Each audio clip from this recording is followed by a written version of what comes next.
ਸਲਾਮ ਨਮਸਤੇ ਸਤਿ ਸ੍ਰੀ ਅਕਾਲ ਦੋਸਤੋ। ਕੀ ਹਾਲ ਹੈ ਤੁਹਾਡਾ? ਤੁਸੀਂ ਠੀਕ ਹੋ? ਕੱਲ੍ਹ ਅਸੀਂ ਸਫ਼ਰ ਜਿੱਥੋਂ ਛੱਡਿਆ ਸੀ ਅਜੇ ਜਾਰੀ ਜੇ ਸਫ਼ਰ, ਅਤੇ ਆਓ ਫਿਰ ਸ਼ੁਰੂ ਕਰੀਏ ਉੱਥੋਂ ਹੀ, ਕਿਉਂਕਿ ਅਸੀਂ ਟੁਰੇ ਤੇ ਸਾਂ ਬਲੈਕਪੂਲ ਵਾਸਤੇ, ਅਤੇ ਜੇ ਅਸੀਂ ਆਪਣੇ ਤਾਂ ਕੋਈ ਨਾ। ਆਓ ਫਿਰ ਅੱਗੇ ਚੱਲੀਏ। ਆਹ ਸਾਈਡਾਂ 'ਤੇ ਜਨਾਬ ਤੁਹਾਨੂੰ ਹੁਣ ਇੱਥੋਂ ਦੀ ਕੋਈ ਫਾਰਮਿੰਗ ਵੀ ਨਜ਼ਰ ਆਏ ਦੀ, ਕੁਝ ਖੇਤ ਨਜ਼ਰ ਆਉਣ ਦੇ, ਕੁਝ ਕੋਈ ਮਾਲ ਮਵੇਸ਼ੀ ਦਿਸੇ ਦਾ, ਅਤੇ ਬੱਦਲ ਹੋਰ ਆ ਗਏ ਨੇ। ਫਾਰਮ ਬੜੇ ਸੋਹਣੇ ਨੇ ਜਨਾਬ ਇੱਥੇ, ਔਰ ਸਰ੍ਹੋਂ ਦੇ ਮੌਸਮ ਜਦੋਂ ਸਰ੍ਹੋਂ ਹੁੰਦੀ ਜੀ, ਪੀਲੇ ਫੁੱਲ ਲੱਗੇ ਹੁੰਦੇ ਨੇ, ਆ ਦੂਰ ਦੂਰ ਤੱਕ ਬੜੀ ਸਰ੍ਹੋਂ ਲੱਗਦੀ ਫਿਰ ਇੱਥੇ, ਅਤੇ ਉਹ ਬੜਾ ਹੀ ਖੂਬਸੂਰਤ ਸੀਨ ਹੁੰਦਾ ਨੇ। ਅੱਜ ਕੱਲ੍ਹ ਤਾਂ ਮੇਰੇ ਕੋਲ ਕਣਕਾਂ ਹੀ ਪੱਕੀਆਂ ਨੇ, ਅਤੇ ਓਟਸ ਵਗੈਰਾ ਲਾਉਂਦੇ ਨੇ।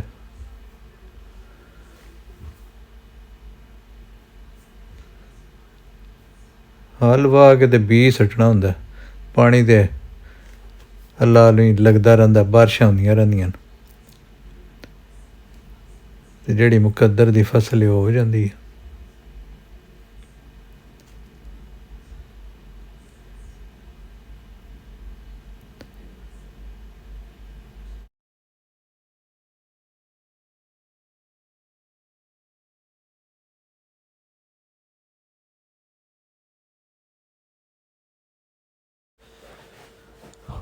ਲਓ ਦੋਸਤੋ, ਅਸੀਂ ਪਹੁੰਚ ਗਏ ਹਾਂ ਬਲੈਕਪੂਲ ਬੀਚ 'ਤੇ, ਅਤੇ ਸੂਰਜ ਤਾਂ ਡੁੱਬ ਗਿਆ ਅਤੇ ਜ਼ਿੰਦਗੀ ਦੀ ਰਮਕ ਛੱਡ ਗਿਆ ਜੇ, ਯਾਨੀ ਸ਼ਫਕ ਛੱਡ ਗਿਆ। ਮੇਰਾ ਯਾਰ ਸਿਕੰਦਰ ਹੁਣੇ ਇਹ ਨਾ ਪੁੱਛਣ ਬਹਿ ਜੇ ਵੀ ਸ਼ਫਕ ਕਿੱਥੇ ਰਹਿੰਦੀ ਹੈ। ਸ਼ਫਕ ਹੈ ਜਿਹੜੀ ਹੈ ਅਸਮਾਨ ਦੇ ਉੱਤੇ ਪਈ ਨਜ਼ਰ ਆਉਂਦੀ ਹੈ।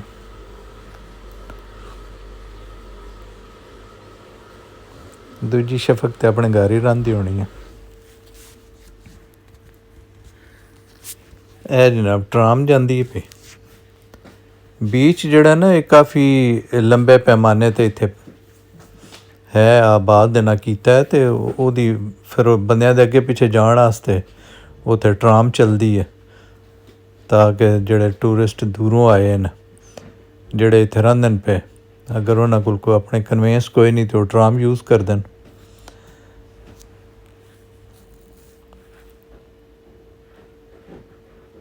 ਪਰਿੰਦੇ ਵੇਖੋ ਜੀ, ਪਰਿੰਦਿਆਂ ਦੀ ਪ੍ਰਵਾਜ਼ ਕਿਸ ਕਦਰ ਖੂਬਸੂਰਤ ਹੈ।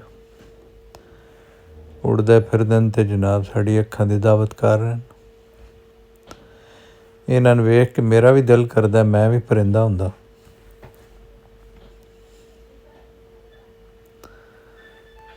ਅਤੇ ਮੁਲਕੋਂ ਸੈਰ ਕਰਦਾ ਫਿਰਦਾ ਟੁਰਦਾ, ਅਤੇ ਕੋਈ ਫਿਕਰ ਫਾਕਾ ਨਾ ਹੁੰਦਾ, ਹਿਸਾਬ ਕਿਤਾਬ ਤੋਂ ਫਾਰਗ, ਮਜ਼ੇ। ਅੱਲਾ ਸਾਡੇ 'ਤੇ ਰਹਿਮਤ ਫਰਮਾਏ, ਸਾਨੂੰ ਮਾफ़ ਕਰ ਦੇ, ਅਸੀਂ ਭੁੱਲਣਹਾਰ ਗੁਨਾਹਗਾਰ ਹਾਂ। ਅੱਲਾ ਸਾਨੂੰ ਮਾफ़ ਕਰੇ। ਰੱਬ ਦੀ ਮੁਸੱਵਰੀ ਹੈ ਜੀ, ਪੇਂਟਿੰਗ ਵਿੱਚ ਵੇਖੀ ਦਾ ਵੀ ਇੰਝ ਇੱਕ ਪੇਂਟਿੰਗ ਬਣੀ ਉਹਦੇ ਉੱਤੇ ਇੰਝ ਬਿਲਕੁਲ ਇੰਝ ਹੀ ਉਹ ਲੀਕਾਂ ਜਿਹੀਆਂ ਮਾਰੀਆਂ ਹੁੰਦੀਆਂ ਹਨ, ਪਰਿੰਦੇ ਉੱਡਦੇ ਜਾਂਦੇ, ਅਤੇ ਉਹ ਤਾਂ ਵਾਕਈ ਇਹ ਬਿਲਕੁਲ ਉਹੀ ਪੇਂਟਿੰਗ ਹੀ ਲੱਗ ਰਹੀ ਹੈ। ਲੇਕਿਨ ਇਤਨੀ ਬੜੀ ਪੇਂਟਿੰਗ ਹੈ ਰੱਬ ਦੀ, ਸੁਬਹਾਨ ਅੱਲਾ।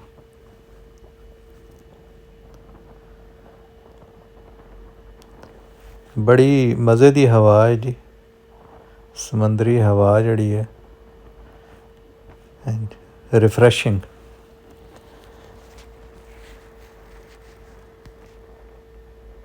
ਹੁਣ ਥੋੜ੍ਹੀ ਥੋੜ੍ਹੀ ਠੰਡ ਵੀ ਲੱਗਦੀ ਹੈ ਪਈ, ਮੈਂ ਤਾਂ ਜੈਕਟ ਵੀ ਕੱਢ ਕੇ ਪਾ ਲਈ ਹੈ।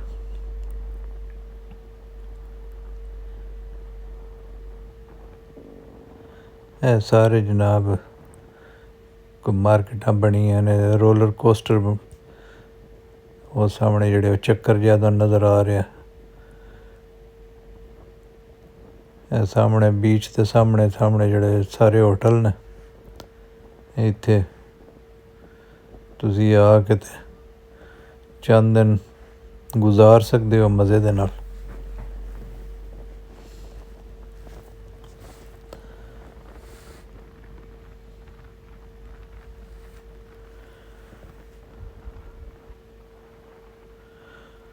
ਹੋਰ ਸੁਣਾਓ ਜਨਾਬ, ਤੁਸੀਂ ਤੁਹਾਡੇ ਕੋਈ ਦੁਆਲੇ ਵੀ ਕੋਈ ਬੀਚ ਹੈ, ਕੋਈ ਸਮੁੰਦਰ ਹੈ? ਮੇਰਾ ਖਿਆਲ ਕਰਾਚੀ ਅਤੇ ਬੰਬੇ ਵਾਲਿਆਂ ਦੇ ਹੋਣਾ ਜੀ।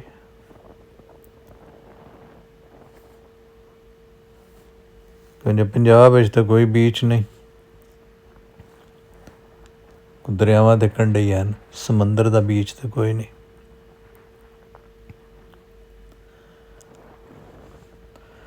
परिंदे बिल्कुल पर नहीं पे मारते हैं, मज़े ले रहे हैं।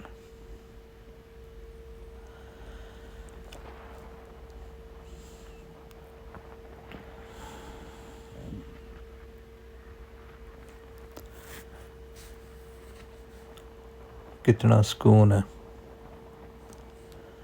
अल्लाह ताला साड़ी जिंदगियां दे विच भी साढ़े दिमागां दे विच भी सुकून भर दे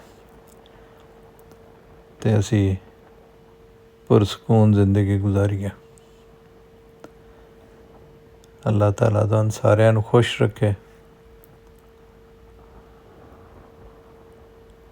बस खुशी जिहड़ी है ना जी, वो रब दी याद तो ही है, तो रब दी मखलूक दी खिदमत करें, उहदे नाल प्यार करें, खुशी मिलती है। ये कुरान च रब आख्या ना कि सुकून मेरी याद विच ही है।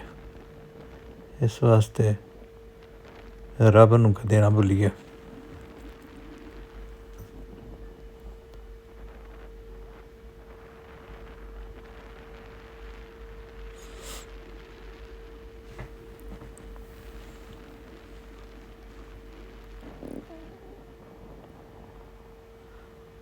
इत्थे एक गोरी नाल गल हुई तो उस दस्सिया कि इत्थे जिहड़ा एक एनुअल एक इत्थे फैसटीवल हुंदा जी, उस ते कोई 20 लाख बंदा इत्थे इकट्ठा हो जांदा।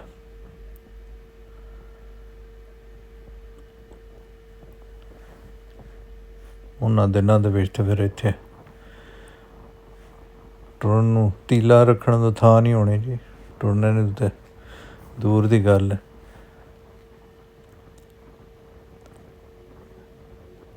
क्रिसमस बड़ी इत्थे स्पैशल लाइटिंग की जाती है, उदों भी बड़ी दुनिया होंदी है।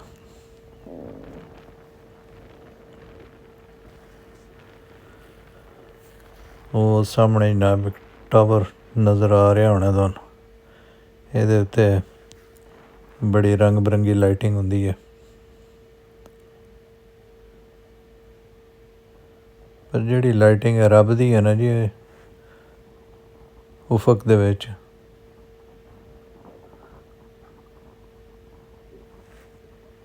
वो मेरा ख्याल कैमरा और कुछ नहीं विखा रहा जो अख नाल मैं वेख सकना डायरैक्ट। सो ब्यूटीफुल, बहुत ही हसीन है। लो जी, अल्लाह तुहानूं जिंदगी में इंदी हसीन दे, सलामत रवो ते मिलने फिर अगले व्लॉग दे नाल। अस्सलाम वालेकुम।